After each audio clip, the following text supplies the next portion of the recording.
How's it going, folks? Nick here with the Permaculture vlog. I am out here, I think on the same afternoon actually as I shot one of the other vlogs recently. And I just wanted to give you a longer form update like I usually do because some of you do like that. And I just want to kind of give you guys an update. There's lots to show you guys. I have not been doing vlogs for about 2 months at this point back here. So lots has changed and there's just lots to update you on. So this is my longer form vlog for those who do like those kind of vlogs. I do want to say thank you guys so much. I've now reached over 1,000 subscribers. That's just remarkable. Thank you so much for all your support. And I really do appreciate you guys for continuing to watch my videos, continuing to subscribe. If you haven't subscribed yet, please consider subscribing. If you do like my content, it really helps me kind of get the word out there more and to keep these things going long term. So without further ado, we're just gonna basically get started. We're gonna go see Otto, but he's kind of hiding right now, but I do know where he is. So we'll show you him in just a little bit. Until then, let's see what's going on out here. We're just gonna start from the top and we're gonna work right on down. You can see up here, I need to do a little bit of cleanup, a little bit of grass trimming and all that. You can see that my priority has not necessarily been the regular upkeep, but let's first and foremost take a look at this. Look at this avocado tree. This thing was planted by seed by me. Here, actually, I don't even know if it was by me. I might have just accidentally put an avocado thing there and started. And it is doing amazingly. It's a beautiful small tree at this point. It's way over my head for sure. It's probably 10, 12 feet high at least. And so this is probably its second year at this point. So we probably still won't get fruit from this for quite some time, but just a beautiful tree. Really happy to see it and see how it's going. Right here we have cranberry hibiscus. This is an edible perennial shrub here. And the leaves taste a lot like cranberry. You can see it's red. You can make a tea out of this. You can add into salads for that nice little tangy cranberry flavor of a green. And I have been maintaining this in bush form. Once it kind of got up to a certain point, I actually trimmed it back. You can see right there, it's actually a pretty ugly cut. It was not a very clean cut, but it's still doing just fine. And what that did is I basically topped it, and that encouraged it to send out all these side shoots. So you can see there's so many side shoots coming off here. So I just get so many leaf production. I'm actually pretty much at the point where I can harvest this again, bring all these leaves in, add them to salads, nice little tang, make a tea out of it. I've done that. That tastes pretty good. And yeah, it's a nice little spot. Sorry for a little harsh light. It's pretty much midday, so it's pretty harsh right now, but that's all right. Let's see in here. This is a chili, or a type of pepper here. It's not really a chili. It's more of like a seasoning pepper. And you can see we got some flowers on, so hopefully we'll get some of these soon. I have another one down below that has produced a few peppers, but the chickens, whenever they do get out of their area that I keep them in so diligently, when they do get out, they've so far scratched that thing and pecked off the fruit, so quite unhappy with them about that, but that's all right. You know, that happens. Let's see here, this upper bed. There's not really anything. I cleared this. I seeded a whole bunch of stuff into it. Nothing ever took. We're in the middle of the hottest season, so I didn't really expect seeds to take that well. So I'm not really too concerned, but I basically just kind of reset this bed. I aerated it and add a nice mulch layer just to kind of keep it intact until I can actually get something in the ground there. The other thing about up in this bed, this is right underneath the avocado, right next to this cranberry hibiscus right here, is I have katuk. This is another, it's called sweet leaf. This is another perennial shrub here. And I actually have 3 or 4 cuttings. And I planted these literally by taking a piece off of another katuk bush from back here in the backyard. And I just shoved them in the ground. I did 3 or 4 of them in here, and you can see there's one over here that's taking, there's one right here that took, there's one over here that took. So 3 or 4 of these just by 3 branches shoved into the ground, and then me not doing anything else at all. And now we get some more. Again, it's a nice green to add to salads. Really nice kind of nutty taste, actually. It's a kind of a cool taste. It's a little nutty and different. So that's another nice thing to have around. I have no idea what this is, but it's growing really well. I planted a while back, or actually I really don't know if I planted that or if it just started growing, and I don't know what it is yet. At first I thought it was a parcha vine, because that's what it looked like, but it's not that at this point, so we'll see if that ever goes anywhere. Over here I have another katuk. I just shoved that right in the ground, the sweet leaf. And you can see down here I have a cactus. This is a prickly pear cactus. This is an edible type of cactus. You can see it's being a little overgrown, but we got some nice fresh growth on there, so it's doing pretty well. I just need to come over here and kind of clean up around it, but it's doing nice and well, nice, happy. I planted that just off of a small cutting, and I just basically part of that big old palm, or it's like the basically like a palm of that cactus there. I just put that in the ground just like this, kind of on edge. It grows roots from wherever the spines are coming out. It'll grow roots into the ground. And that's what I did there. I just took it, shoved it right in the ground, and walked away. Just made sure I had enough water on a regular basis, which is not so hard here in the humid tropics. And it just kept growing. So nice, easy way to get that propagated and planted. And hopefully in the long term, that'll be a nice little cactus edible harvest for me. I used to have 2 papaya trees up here. They just were never really doing well, so I actually cut them back. And then again, I reset this bed, and I see a whole bunch of amaranth in here. We'll see if any of that takes. Right now, it looks like not too much is happening in here, but that's okay. I used, again, it's always, I used the banana trunks. I took down, I had to harvest one of the banana trunks, so I took that down, split it in half, and that's what I used to help hold the edge of my bed up here. So you can see right there, I just added on top. You can see this is an older one. This is probably from like 4 or 6 months ago. This was from about 2 or 3 weeks ago right there. And that's what's just helping me build up this bed, keep a nice little raised bed area for this garden. And right now, obviously not too much is growing, but that's okay. It's ready to go, and have it fenced off nicely so hopefully the chickens don't destroy too much. Nice little rack of bananas here waiting for us. It is growing quite well, this rack. It's actually the first one that actually has a nice number on it and looks nice. So I'm excited to see how those turn out in the somewhat near future. This pineapple plant right here actually produced a pineapple for us this year. Thank you. Thank you for that. There's another one. I think this one didn't produce a pineapple yet, but we do have one coming on. It'll probably come on, probably next year it'll start producing a fruit. You see there's some turmeric in here that I just threw in the ground, happened to grow. This right here, I think this is a strawberry jam bush or something like that. Blackberry jam bush. Produces a little fruit that tastes like blackberry jam. It's kind of a yellowish fruit when it's ripe, but in the inside it's dark and it looks like kind of a blackberry-like thing. And it's actually really good. And that was just something that was given to me by my buddy Rio from up at Hacienda Rosa. And I just put that in the ground thinking hopefully it survives, and so far, so good. All right, moving right along, trying to keep this somewhat quick for you guys. You don't have to sit here and watch me forever. But right up in here, these 2 papaya trees that for a long time I didn't think were actually going to produce any fruits are in fact starting to produce fruit, which is pretty cool. And these 2 papayas are serving as my high shade for when I'm growing something in the middle of this garden bed in the middle of the summer.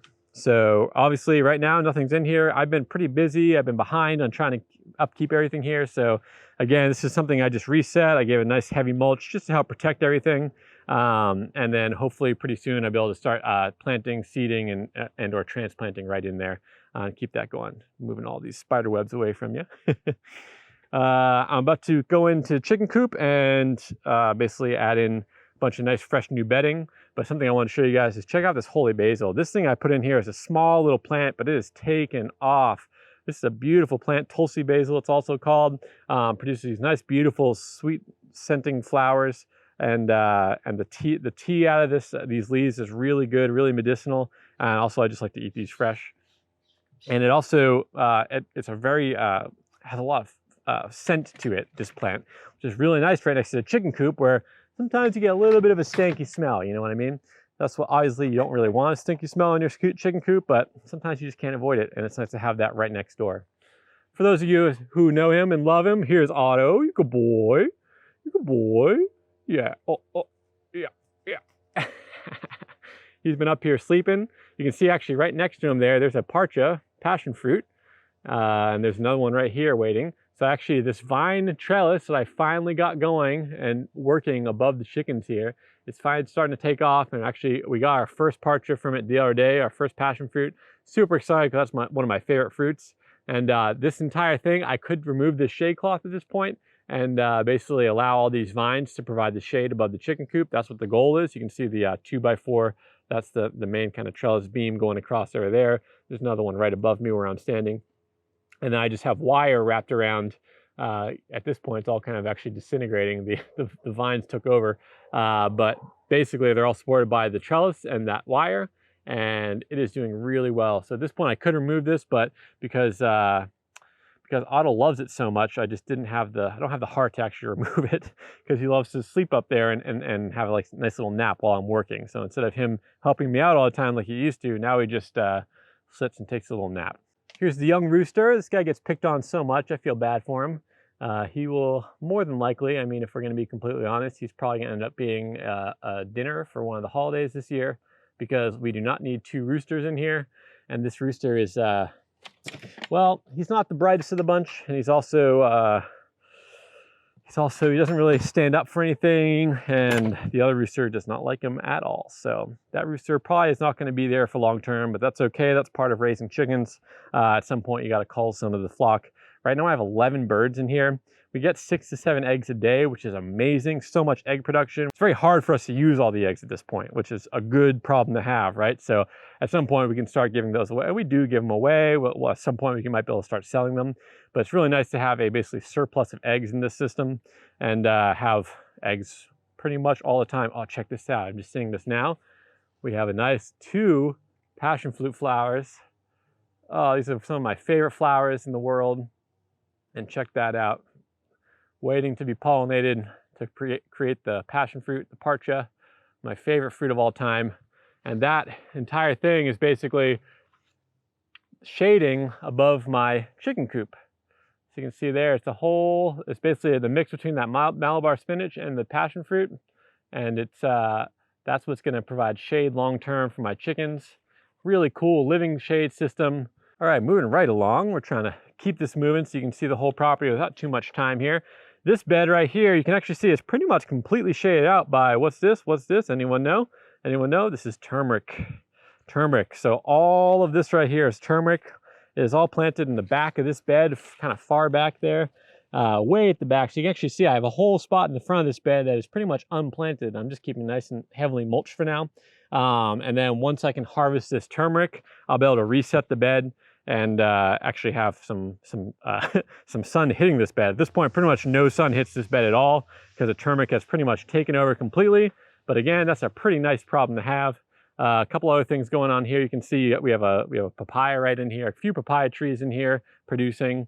This right here is actually a mahogany. This thing actually flew in. There's a forest just back that way, kind of up and over, probably, I don't know, half a mile up the road that way. And the mahogany seed actually it's kind of, I forget what the similar one is in up in the temperate climate, but it's the kind that kind of whirls down and flies around. And that seed made it all the way to here, and I actually saw it. I go, oh, that's a mahogany seed. That's cool. I'll just leave it there. Maybe it'll start growing. Indeed, it did. So we have a nice mahogany, local mahogany right here growing. And I'm just going to kind of let it go, and we're going to see where it goes. It probably will not end up becoming a full-size tree mahogany, just because we're in a small backyard here. But it can, for long term, be some sort of small wood project timber that we can use. And it's on my property. Maybe they do want some mahogany here long term. It's a nice spot for it, so we'll see. One thing I wanted to note is this tree right here. I believe it's a mimosa family, and we're going to look right up into the sun here. But look how tall this tree is. This thing was very small when it first. Obviously, that's a pretty obvious statement. But this thing was just a small little twig when it started, and it's gone up and up and up. At this point, it's probably 20, 30 feet high, about 6 to 10 meters high at this point. And it just keeps growing and growing. That's a nitrogen fixing tree. So in all the area where its roots are interacting, there's actually going to be some more nitrogen available to the plants in that area. So that's actually helping the turmeric. It's also helping right below the turmeric in the same bed it's actually planted in, right down here. First time I've ever started growing it, ginger. So check this out. I got 1, 2, 3, 4 ginger plants growing in here. They're doing really well. They're really liking it. They're super healthy. So these guys, actually, I had a couple of pieces of ginger in our pantry that started to sprout. So I basically just broke those apart and put them in here. And so this is the first time I'm going to end up having a ginger crop at some point. These guys should take quite some time to produce, but they're here. It's a perfect little bed for them because they're getting all this shade from all these other trees and shrubs that I have right around here. So they like that kind of understory the best, the understory growing. So this is the perfect niche for them. So I'm basically just maintaining this now as a ginger bed, and this will probably end up being a long-term ginger bed. Once I harvest it, I'll probably replant, and this will just end up being ginger long-term production. And right above that, you can see this is where the turmeric is, and this kind of upper bed part. And so far, they're not quite ready. They should end up either dying back or starting to produce a flower once they're ready for me to harvest them. So I'm just waiting for that, watching that. And I'm guessing it'll be another few weeks to a few months, and then those will be ready. So pretty excited about that. Let's take a look over here. One of the most exciting things for me, because I love tree crops and I love crops that are going to be here long term, right? Check out this papaya tree. Look at all the papayas on there. There's so many. 1, 2, 3, 4, 5, 6, 7, 8, 9, 10, 11, 12, 13, 14, 15, 16, 17, 18, 19, 20 papayas on here. And there's still fresh flowers coming all the time. And the lizards love this. Check out that little lizard on there. There's the that's the youngest one on the tree right there. And then the oldest one is right over there. It's the biggest. It's actually just starting to turn color. So I'm starting to get pretty excited about actually being able to harvest some papaya. That'll be the first papaya harvest back here, at least from this tree. But this tree is just, there's so many branches. All the branches are producing regular papayas. So that thing makes me so excited. Very, very excited. And then right here, you can see this stick right here. This was literally a post that I used to fence around this area when I had tomatoes growing a while back. And it was a post that I took from the moringa tree, which is right over here. So I'd cut back a bunch of the moringa tree, and I used a couple of those for posts, for stakes for my tomatoes and everything. And look at that, it just started growing. So now I have another moringa tree here, and it's just producing, and it's much easier to harvest than that big one. So what I'm going to do is pretty soon, probably right after hurricane season, right after or whenever I need some moringa, I guess, I'm actually going to cut this back pretty hard. I'm probably going to cut it back way down to here, to about this level, and then encourage it to keep bushing out and have lots of really low to the ground, easy to harvest moringa. So this will be my regular moringa harvest, and I'll be able to let the tree over here just become a tree, full-size tree at some point. But right now you can see I've actually had to all the Malabar spinach that's growing up this tree actually has caused it to break off a whole bunch. You can see all that vine, all that's Malabar spinach. There is some passion fruit growing up there too, but all of that's an edible vine. If you guys have been watching my vlog for a while, you know that my chicken pen used to have a tarp over it right here, and it came back and back from here. And what I did is actually I needed more space for my sweet potato bed here. So I added sweet potatoes in here. This is all sweet potato. They started growing really well, but I had a thought that I really wanted some more space, and I wanted to extend the timeline of when I would actually be able to harvest sweet potato. And the only space I really had to expand is right next to it. So I converted the space where I had a kind of tarp over my chicken pen and chicken run into a brand new garden bed. And basically, instead of all I did was use the soil that was there, because the chickens had been building it up in their deep mulch system. They'd been building up soil for me for quite some time. That's also where I made a lot of my compost right here. So I didn't really do anything to create the soil here. It's right below the chicken pen now. And it used to be that the fence line was right here, and it came straight down to this point right here. But now I basically took cuttings of the sweet potato and extended it this way, and you can see they've all taken, and they're all doing really well. I've also, kind of inadvertently, this is not my plan, but I've also started lots more Malabar spinach. So pretty much all that you see, there's a couple sunflowers that I'd seeded in there, trying to pop through, but pretty much everything you see here is Malabar spinach. That's the same thing that's growing right above it, right here. You can see there's so much of it there, growing up this moringa tree. All that ended up just being mixed in already. The seeds were already in the soil here, so this was not an intentional planting, but here we go. I have a whole bunch of it. Likely what I'll do is allow this to grow a little bit longer, and then I'm going to harvest all of it before it even gets big. I don't really want a whole bunch of vines growing throughout here again, because I already have plenty of Malabar spinach back here, but it'll be a nice green harvest that I can use in probably a few weeks' time. My main plan here was to have beans, and I actually had one bean plant germinate, which is really weird. Usually beans are really easy to germinate, but for whatever reason, maybe the bean seeds I have are old. They didn't quite want to germinate in time. I didn't soak them, so that's one thing. Usually it's much better if you soak them first and then put them in there. But I just made sure that when I first planted it, they got lots of consistent water. That usually does the trick with beans, but they did not want to grow there. The other thing is, it could be that this soil is so fertile that the beans didn't really have their proper niche to grow, because typically they grow in kind of not so great soils, because they can actually fix their own nitrogen. So And then all that soil there's probably a lot of chicken manure mixed in because that was part of their bed. So there's already probably a huge plentiful area of nitrogen in that soil already. So the beans may have been like, oh, I don't need to grow here. So it might be that later, once the sweet potato takes up all that nitrogen, I might see those bean sprouts start sprouting. Right here, I was telling you earlier about the pepper that's above in the upper bed. There they are. Here's the kind of seasoning peppers. These are the ones that these guys produce, and you can see my chickens keep on coming down and knocking these off every time they get out here. So this is the one kind of garden bed, or other than the one up there with the where you can see that cranberry hibiscus right there. That one and this one are the only two that I don't actually have fenced in, just because it's kind of an awkward location to fence in. But it's a really good lesson in, if you really want to make sure you keep your harvest, make sure, and you have chickens, you have to either fence them in really well, or make sure that your gardens are fenced in really well. I do both, because even though I try to keep them fenced in really well, they always find a way out. And because I do let my chickens out on occasion, and then I walk away and I'm not back here monitoring them. And then they always seem to find a way to get around everything. I don't know how they do it, but they always find a way. Next up, I just cleaned up this pond area, and this pond right here is just doing so well. I started this pond with just 4 or 5 fish in here, and now I can't even count how many are in there. I've also seen little baby frogs in here. I saw 3 or 4 tadpoles in here just today. Dragonflies every single day in here. So this pond is really becoming an amazing wildlife pond, a small little jewel on my landscape here. And I highly recommend, if anyone's out there thinking about adding a small, even micro pond, just to start experiment with keeping a water feature on your property, just something really simple like this is a really good thing to do. I actually have a video that I just kind of gave a very small, short little pond update, and I'll link that above here in case you want to see a little bit more about this pond.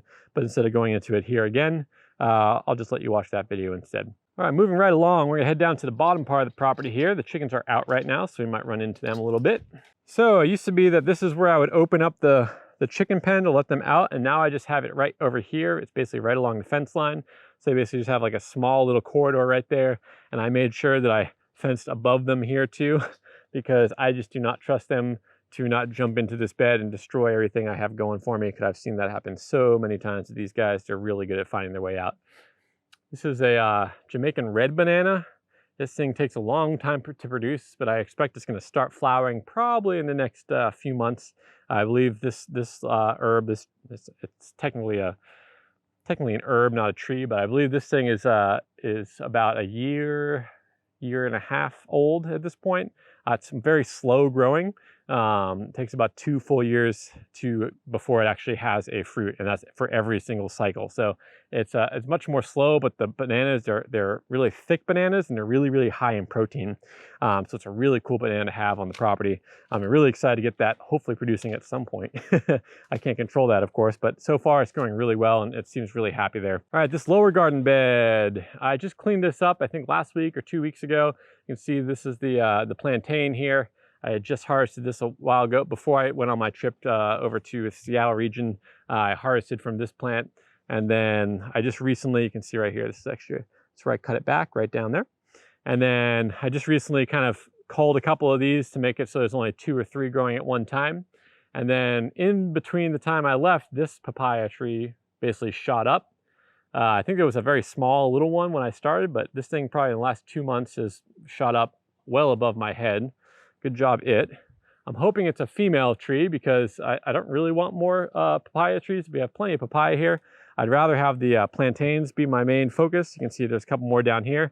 But when I did that major kind of prune of these guys and cleanup of these guys last time when I did my harvest, after that, there was so much overgrowth because I wasn't here for a few weeks that they actually got shaded out, and it really stunted their regrowth, I noticed. So something I definitely you want to keep in mind is when you're doing that kind of work, make sure that make sure they still have plenty of sun, because the plantains, they really want a lot of sun all the time. So that's something to keep in mind. But you can see I do have one up here. This thing is going to be kind of the next producer probably. And then one of these 2 will be the prime ones here. And what I did is actually I took 2 of the babies from the one right here and actually spread it into a new mound down here. And you can see now I have another one right here, and I have a little small one, little baby one right here. When I spread these, they're actually just right above the ground level when I put them in the ground. So these guys have grown quite a bit in the past few months, And this should be another 2 trees here. And what I did here is it's a small little raised mound right here. And right here we see all these kind of weeds laying around here. This is actually a small little ditch. So all the excess weeds I have from working down here and cleaning up down here, I just throw into a big old pile right here. And as that breaks down, it helps feed the the plantains right in here, and keep them growing and keep them happy with plenty of nutrient. So quite a nice little system. Hopefully that's going to work out. I'll keep you guys updated on that. I am really happy to see that they're both growing. Again, this thing got completely covered in vines and all that, so I actually had to come in here and really rip out a whole bunch. If you've been watching it for a while, you remember that I actually had a chayote plant here as well, a chayote vine, which is a perennial vine, but we had a long dry spell and I wasn't maintaining back here. And I think what happened is it basically ran out of water and it died back. So it was pretty much right here. This is where it started.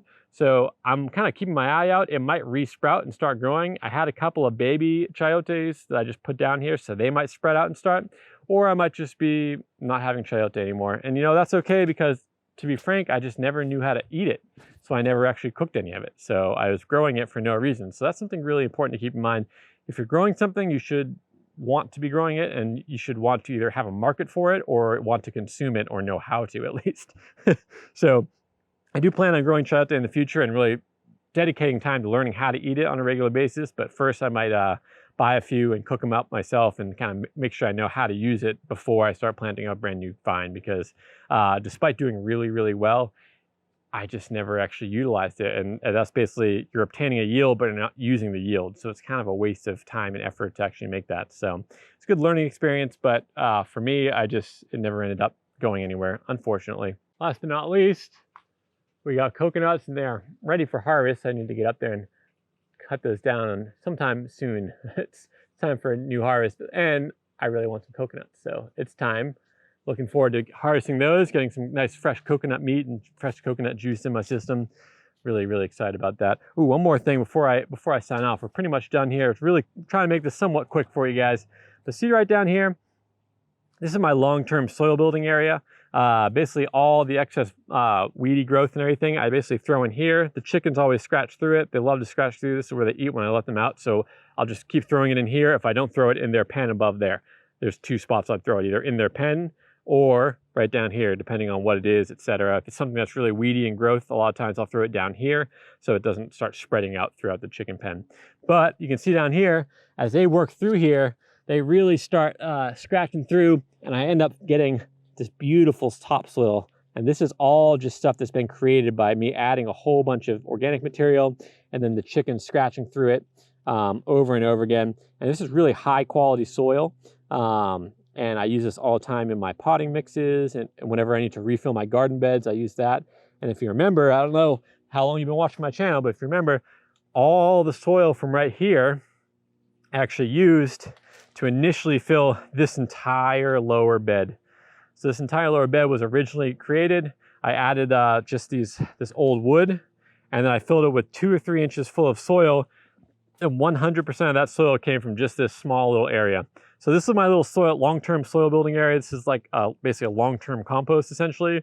I just keep adding organic material at the top. The chickens work through it, scratch it around, it falls down and down. I just keep adding more and more and more right at the top. It slowly works its way down. And by the time it gets down to this area right here, it is pretty much soil ready for me to use. You can see right there, look at that. Just beautiful soil, topsoil creation, long-term right here. You can see there's so much of that kind of crumb structure in there, lots of small little bits in there. That's what you like to see. Really excited to see that. And that's something that I just have constantly going on my homestead here to keep on giving me nice fresh topsoil, nice healthy topsoil that I can be adding into gardens to refresh all the soil bed, because all that soil right there will be really, really healthy and high in the beneficial microbes that I want to have in my garden soils. And here in the tropics, that's a really beneficial thing.